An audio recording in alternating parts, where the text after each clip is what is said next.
Good morning, everyone. I'm Kevin Allen, and I'm joined by my regular podcast partner, Tom Laidlaw, the former NHL defenseman for the New York Rangers and Los Angeles Kings. And this is the Laidlaw and Allen Report. We come to you twice a week to talk all things hockey. And, of course, what we're talking about now is the conference finals. And, Tom, I know you're a big New York Ranger fan just because you wore that jersey. And I know you know the Ranger lore as well as anyone. And in Ranger lore, we have the story of Mark Messier and the guaranteed win. That was in 1994, Game 6, as I recall, against the Devils. He came right out and much like Joe Willie Namath said, we're going to win this game against the New Jersey Devils. And then he delivered. He delivered with a hat trick, and they won that game 4-2.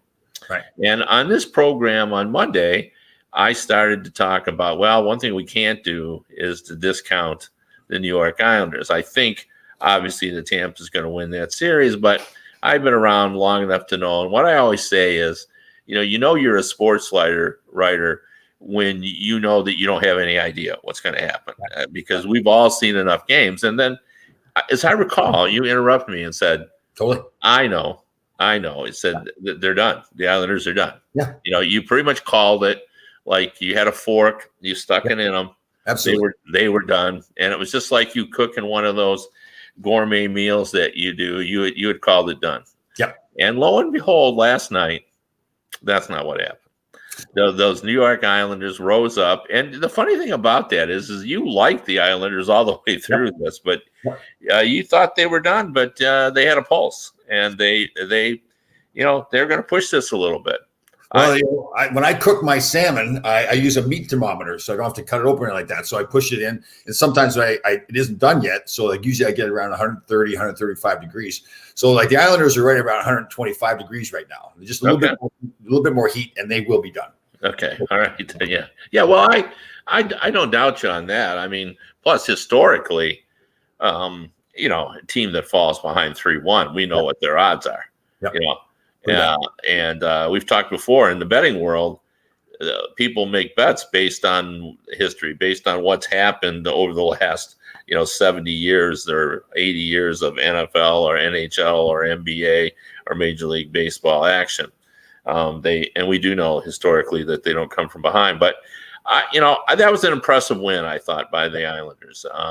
They should be done, but they're not. And, they push it, that one goal, like I thought when Tampa Bay got that second goal and, of course we had no idea it was offside because we don't get to see that coming over the line. And then all of a sudden, just a minute here, we got to check the thing, and it could not have been more offside. I know. It's not even close. That was funny.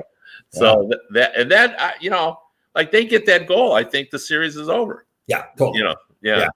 Well, and what's interesting too, and we talked about the other day, and I kind of downplayed it a little bit, but Point not being in the lineup really seems to make a difference for Tampa. And I guess if you factor in the fact that Stamkos is already not there, and that's given Point a chance to really blossom even more. And now we see that he's not in the lineup. I don't know if that's the total reason that they won. I mean, I think the Islanders played a great game. And Varlamov was fantastic in that as well. But it is interesting that I think both games that Tampa has lost, Point's been out of the lineup, if I'm correct. So, yeah. Well, we always we all know in our hearts that defense rules in every sport. Yep. But we all tend to always favor the offensive teams. They're gonna kind of find a way. But the Islanders played well and kept the shots. And the great Harry Sinden, as I brought up on a previous podcast, always used to tell me is that it bugs them when people say, "Well, the goalie saved us." Well, the goalie's part of our team. Yeah, totally. Is what Harry always said. So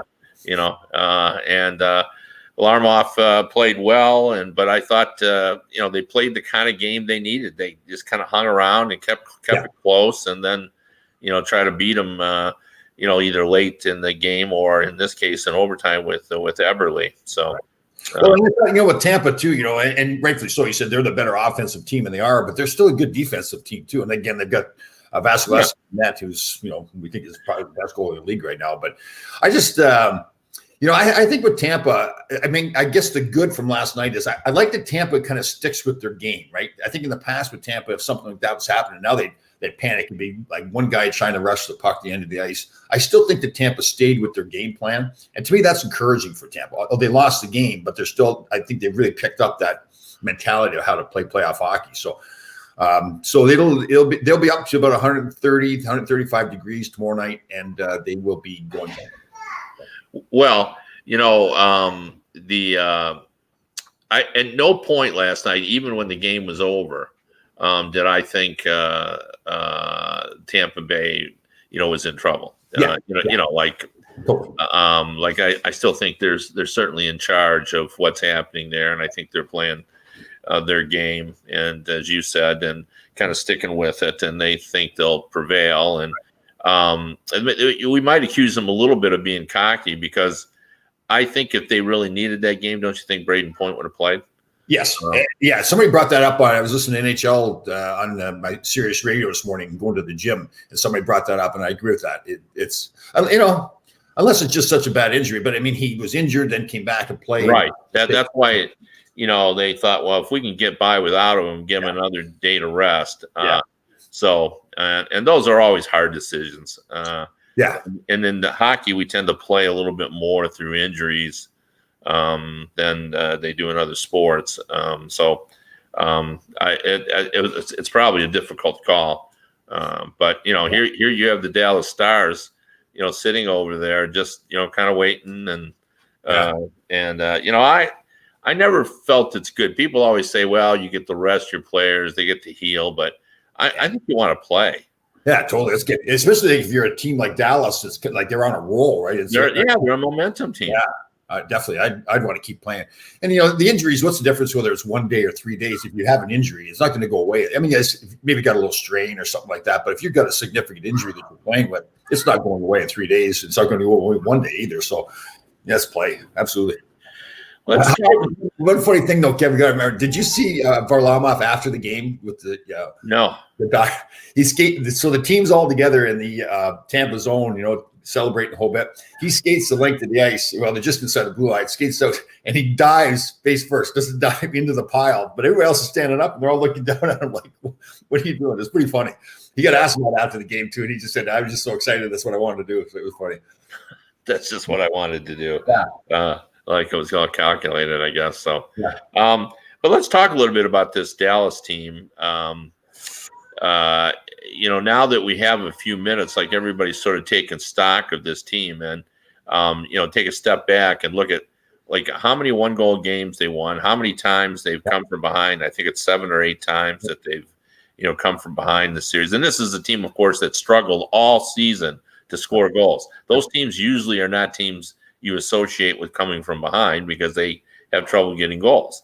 But, they've scored better than in the postseason than they have in the regular season. Radulov, Pavelski, Jamie Benn, they're all scoring at a higher rate than they did during the regular season as well. And they got 13 goals, I looked it up yesterday, out of their defense, led by Heiskanen, who's playing better, even though he was very good during the regular season. He's playing even better in the postseason. So they've got a lot of guys. And I'm guessing Tyler Seguin is injured just by the fact that he hasn't played as well as you would expect him to play. And this, just knowing him a little bit, I just can't see him not stepping up unless he's got some, pretty significant problem, which has been speculated. Yeah. And you add to the fact too, you talk about all the goals that they've scored and that, and how they come back in games. And to be honest with you, especially this last series against Vegas, I mean, they were outplayed by a large margin of that series. Like if you were to look and say, okay, who played better during each game, I think you'd have to say that Vegas played them. But then they find a way to win. So it's not unlike Vegas was, I guess, in their first year in the National Hockey. I remember we talked about this in the past. Every time they play, you'd wake up the next morning and there's no way they can win again tomorrow. Or there's no way they can win again. And they just kept winning and winning. And that went on into the playoffs. And I think Dallas is somewhat the same way because you think to yourself, they're just not playing that well. Like Ben's not playing the best he can, although he played better. Seguin's not scoring that many goals. Radulov isn't scoring many goals. So you think to yourself, there's just no way they can win again, but they do. Now, Yeah. to me, that's the real encouraging thing, right? So now they're going to go into the finals here. Then if you can get those guys playing better in the finals, and they've still won without them playing better, man, they could be, like I was saying before, listen, Tampa's going to win the Stanley Cup no matter who they're playing. But who knows now? I mean, the way Dallas is playing, if they keep it going like that, you never know. Well, that's for sure. And I think historically we've seen this kind of momentum team. And by that, what I'm saying is that, always in the playoffs, there's a team that gets in there and early on they win a couple of games. They start to build their confidence. There's good camaraderie. Yep. There's good chemistry. They're playing every other day. They found their rhythm. The bonus thing too, right? Like it's almost like a story, like you're going to make a movie out of it or something. Like here's this guy that everybody loves. He's been around for 40 years in coaching, and here he is, takes over the team, and now he's taking them to the Stanley Cup final, right? So it's almost like everybody's going to be pulling for Dallas to win because they want, it's a great story. Well, and Jim Nill, Nill is one of the more popular general managers in the league because he's just one of the nicest guys. Yeah, totally. They have, they're a candidate, they being Bowness and Nill, for the title of the nicest GM coach tandem in the league. Yeah. And I think that plays a role in this. I've talked to guys who have said how much they enjoy playing for a guy like Nill, who is always so compassionate. And, he's not a guy that's going to come in and if they're not playing well, he'll certainly talk to them about, what he thinks that they need to do. But he's not a guy that's going to yell and scream and call them out and that sort of thing. That's not his style. He's just a very kind-hearted man. And Rick Bowness, he's the favorite assistant. He has been for a billion years because players feel like they can talk to him. He played in the league. He's at one point, and this is what I think is kind of comical, Nill played for Bowness and in I think Winnipeg. Oh, that's right. Yes. Yeah. And Bowness coach for the Tampa Bay Lightning as well. So like he's been around the block. And the other thing is he's 65 years old. Yeah. So he was not going to not coach, but he certainly had that option. Like he's in that COVID-19 category of, should you or shouldn't you? And again, like no one thought that he was going to say, "Oh, I'm sorry, I got to go home." So I got to hide out. That's not what an athlete. Hey, the important thing about Dallas too. Think back, was it this past season when Jim Lights came out and kind of tried to light a fire? That was a year ago. Yeah, a year ago. So Ben and Seguin, right? So you're right. Yeah. The Rick Bowness and Jim Nill are not that kind of guy, but Jim Lights was the president of the team there. Goes out publicly and makes the statements that Ben and Seguin, and those two guys in particular, is very open and honest that those two guys had to play better. And my understanding was too, it wasn't like he was asked a question about it. It's like he made a statement. Like he called people in to tell them. Like he called the reporters. He planned this. Yeah. But I wonder, did he do that because he knows that a guy like Jim Nill is never going to do that? Totally. I would bet you, to me, from what I hear about that owner too, that may have been something the owner said, listen, we need to light a fire to these guys. And Jim Nill says, well, that's not my style. I don't do it like that. So Jim Lights was assigned to do it. Yeah. Well, and Jim Lights, was probably protecting his GM a little bit. Yeah. Sure. I'm not going to make him do something he's not comfortable doing. So, I'll do it for you. Yeah. Yeah. And I know Jim Lights from way back as well. And he's a quality guy. I mean, a lot of people didn't like how he handled that because that's not the way we like to see things done. But he wasn't wrong. He wasn't wrong, though. I mean, it was two guys. No. Well, this is a point I made on a radio show just recently. We're all kind of talking about how Jamie Benn played against Vegas. He had goals in 3 consecutive games. He took on Reeves and, that one little, it wasn't a fight. It was just a pushing, thing, and he escaped from him. And, when's the last time we talked about Jamie Benn like that? It's been a long while. Yeah, totally. When he's been a beast like he was in that. And like a physical beast too. Yes. Goals and passing, getting fights and everything too. It just had that fire to him. I remember a time he scored a goal one time. He took the stick and broke it over his leg. It's like he had some jam in his game, and it just hasn't been there. Yeah. And so we're seeing that from him in the form of leadership, and he's really carrying the flag. Yeah. Like we see of come on, boys, grabbing that flag and leading the way on the charge. It's really been impressive. And then it's almost, we forgot now, but I'm pretty sure the Dallas Stars started out like 1-7 or 1-8 or 7-1. They got off to a horrible start. Yep. And here we are at the end of the season, and they're 4 wins away from winning it. The funny thing is they don't. If you look at that team, it doesn't feel like they're a championship team. No, not at all. No, so I think the Islanders, if you analyze them, I'd give them more of a say, okay, yeah, I could see them winning the Stanley Cup. But with Dallas, for whatever reason, you just don't see that. Right? Well, the other thing about them is interesting. They were the number 1 defensive team in the league, not the Islanders. The Islanders were down. They were in the top 10, but, it was 2 years ago when the Islanders were really good defensively. Yeah.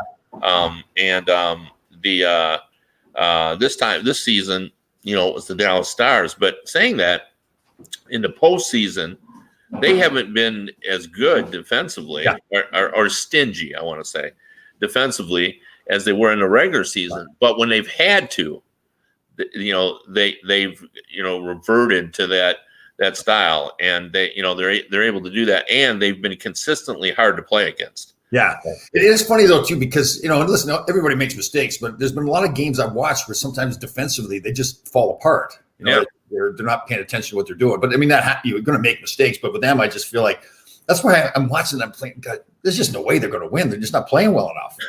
Well, apparently they are.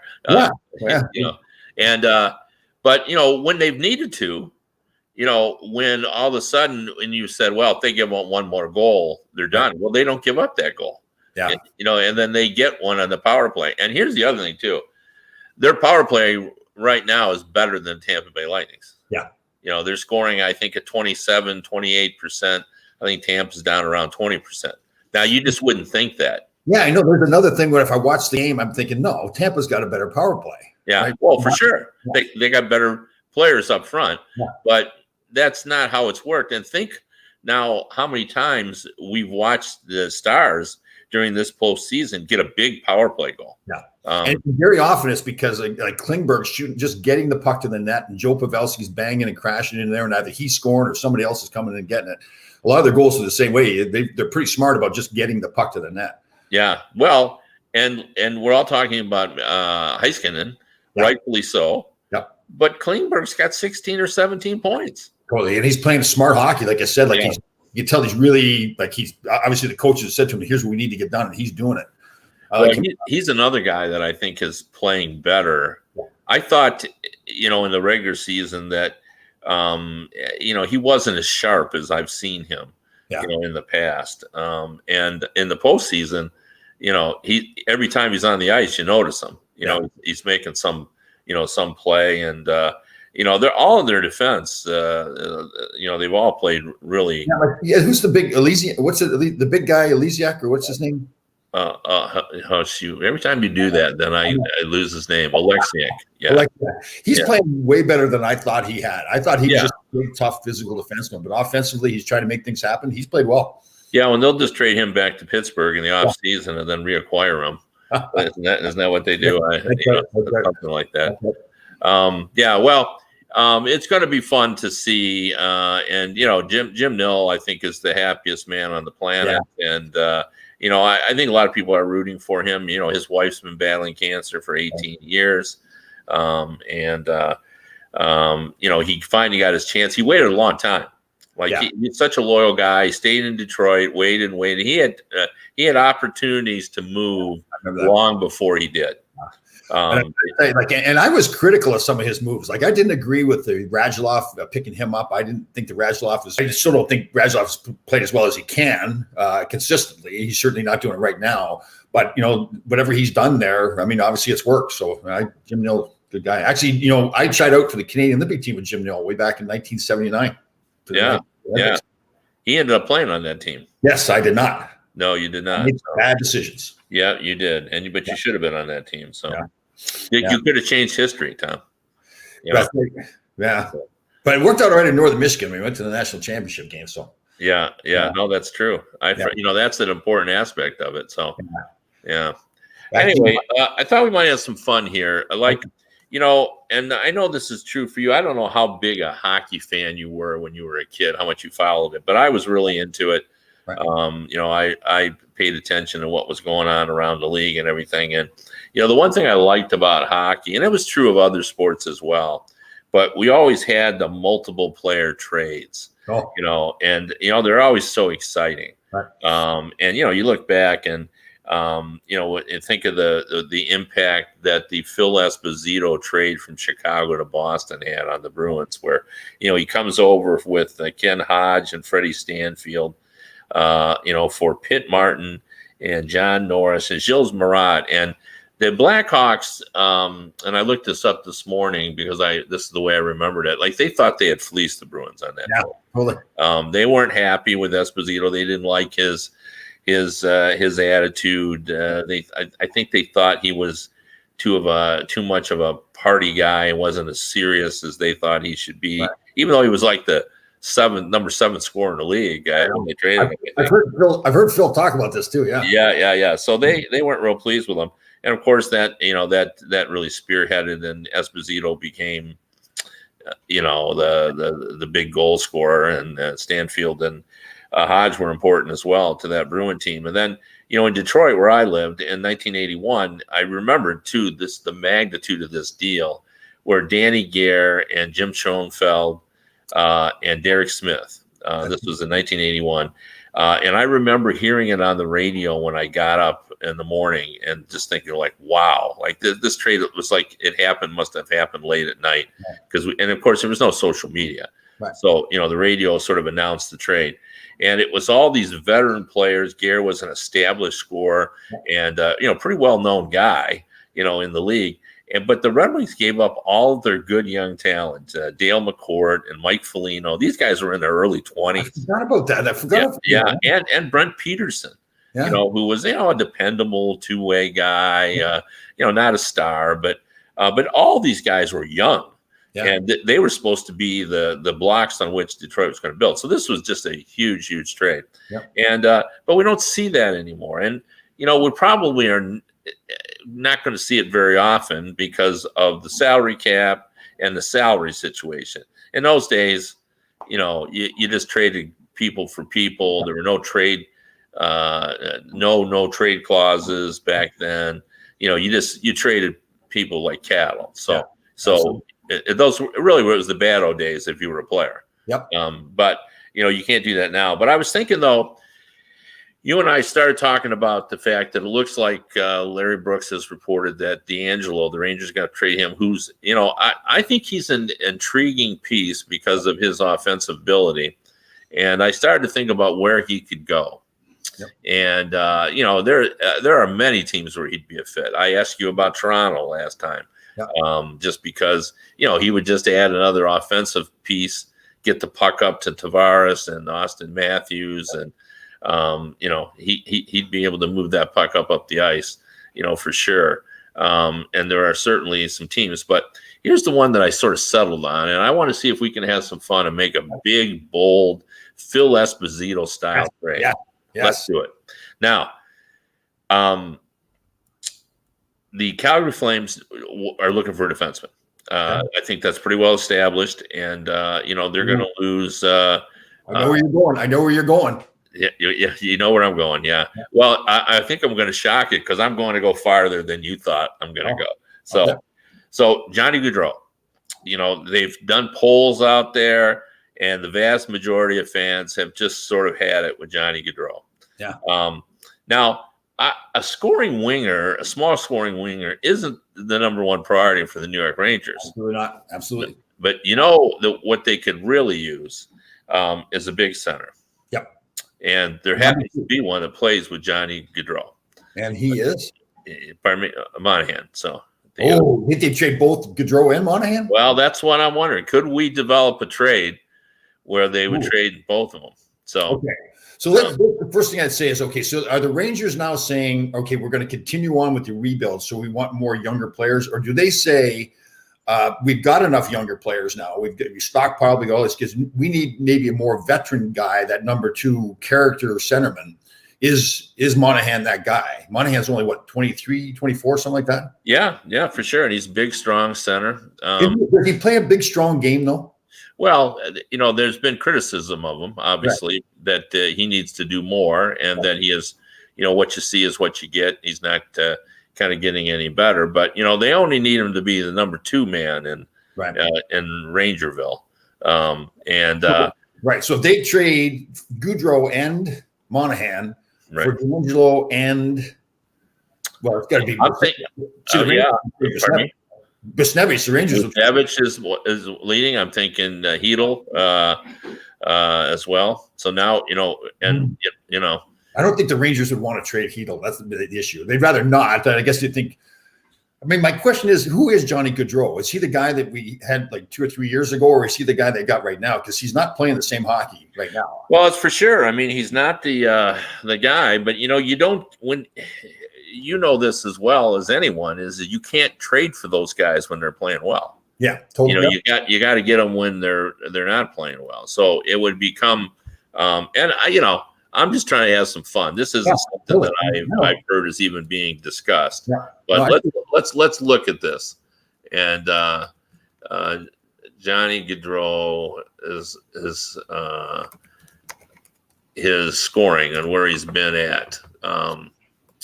And maybe Strom it could be part of the deal. So Johnny Gaudreau only had 18 goals this year. Yeah. But he had 36 the year before, 24 the year before that. He only had 18 the year before that, but he had 30 the year before that. He had 24 the year before that. He had 99 points last year. He only had 58 this year. And in the playoffs, in 10 games, he had 7 points. Right. So, and let's look up our good friend here, Mr. Monahan. So here's already what we're getting about Hedl when you throw his name out there. Some of the Ranger fans, like our friend Susan, no way Hedl. Yeah, no, I get it, but you got to give up something to get something. So, right. And I think everybody thinks that they got to get a number 2 center in order to move ahead. Everybody else is saying that. I haven't heard obviously the Rangers aren't going to say that. So I'm not totally certain that they really believe that yet, that they're in that position that they have to have that number 2 center. But Ryan Strom, do you think he's the answer there? I'm being serious. Like, I don't think he's the answer. Well, but here's the thing with me. Like the Rangers got beat pretty badly in the play and then playing around there by Carolina. But the way the Rangers were playing before the pause, man, they were a good hockey team. Like that was the way they played in those 3 games is not the way they were playing when the season ended. Well, so I agree with that. I'm not looking at that lineup and saying, well, I really need to make some changes right now. I mean, they are still in a rebuild mode. These young kids are going to get better and better. And like you said, let's say these guys get better and better, and then you decide, like in a year or two, that we're in that position to win a Stanley Cup. Now we need to get that number 2 center. Now you've got better assets to trade because these kids have all developed better. That's my feeling. But you're not. Let's look at Monahan here. Yeah. He's 6'2", 200. He had 22 goals this year, 34 the year before, 31, 27, 27, 31, 22. He's been a little more consistent than I thought he was going to be. But he doesn't have a lot of penalty minutes, so you're right. He doesn't really play as strong as I think you would think. But he's a pretty effective, player, and I'm not sure they'd be willing to trade them both. I'm pretty confident that they'll look at trading Gaudreau. Maybe he's a better fit for New Jersey or even the Islanders. The Islanders need scoring. But I think they do need a number 2 center. They will need, unless somebody else steps in there and develops becomes that number 2 center. But it doesn't seem to be there right now. But I think you got to start looking at that team as competing now. I don't look at it as 3 years down the road. Like I expect them to compete for a playoff spot, right? Next year. And let's look at where we at. And I think they have an issue with Ryan Strom's contract too, don't they? Yeah, I think it's up, isn't it? Yeah. Yeah. Well, not now, but I think. But he has never had more than 18 goals. He had a career year last year. He's 27. So, like he played, I thought he played well last year. So, right. So you want to try to get a deal done there in Calgary. I want to try to get for D'Angelo. I'm thinking Boston if they lose Crew. But I guess to your point, then, if you're looking for a number 2 centerman out of Boston, I mean, they're not going to. I mean, no. I don't think they're going to trade a number 2 centerman, right? Well, I don't know. What else would you look for if you were the Rangers? I guess that's the question. Do they? That's why. Do they say? Do they see themselves trading D'Angelo? Okay, do we get another draft pick for D'Angelo? Do we not get another player? Do we have enough young assets, young players come along that we don't need to get another player for him? We can take a first-round draft pick for him. Yeah. I'd want more out of D'Angelo than a draft pick, just because he's more established now. We know what he can do. So you wouldn't do just a first-round draft pick? No, I wouldn't. I would want a legitimate player. Right. Just because he's, he had a good season last year. No, he did. No, he's really good. No, I like him as a player. Like I said, he's really developed too, and he does have the real jam to his game. He's fiery out there too. Like he takes. Well, are you surprised they're trading him? Well, purely from a player standpoint, from the hockey standpoint, yeah, I don't think it's what they want. I don't think that's what they'd want to do, but I think it's more of a contractual thing, right? They need to move him, make room. He's going to command big ball. He's a good hockey player. So I don't think it's that they're wanting to trade him because of. I think they like him. Certainly the way the coach plays him, they like him because he's out there in the power plays all the time. I mean, and the other part of it is too that Fox has turned into the player he has. I mean, a lot of people, he should have been one of those defensemen. You can't argue with other guys for Rookie of the Year, but he was in that category of guys that could have been one of those defensemen for Rookie of the Year too. So, well, you might have been on something too when you said Buchnevich and D'Angelo. Maybe if you package those two.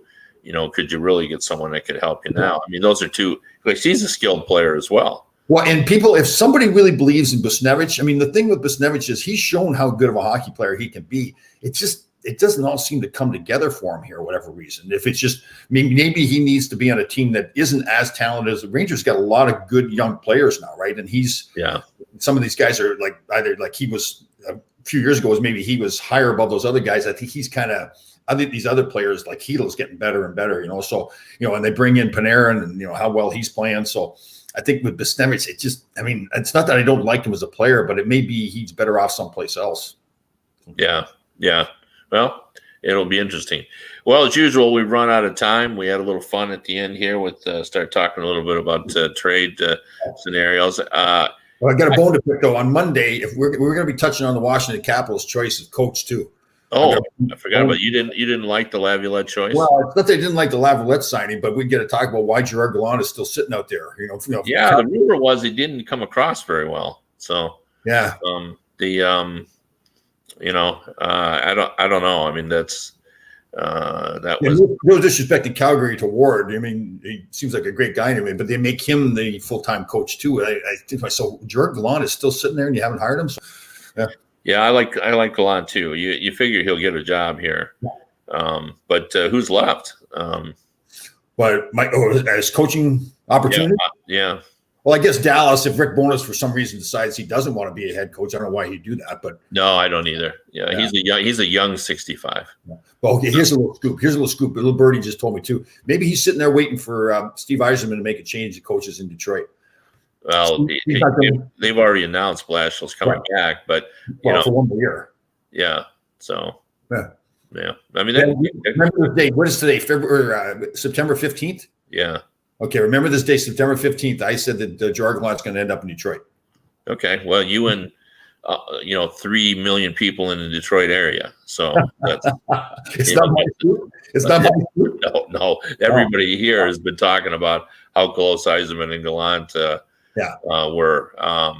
But we'll see. I mean, if we start we keep talking about next season. Well, next season could be January 3rd or whatever. Yeah. And, they get off to an 0-14 start. Yep. It wouldn't be, that long. So, but, Blashill, it certainly wasn't his fault what happened to the Red Wings. So, right. And I think Yzerman knows that. So, right.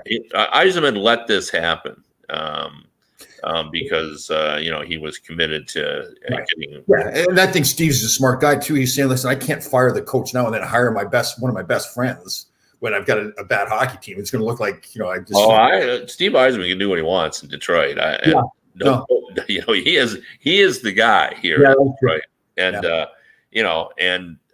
it's not Mike Ilitch running the team anymore. Mike has passed away, and there's Yzerman. Mike Ilitch had his own popularity. He'd been an owner for a long time and everything. Well, Chris Ilitch has been around a long time, but he doesn't command the same level. So, like, the fan base would side with Steve if he wanted Gallant. In fact, a lot of the fan base wants Gallant. So, all right, my friend. All right.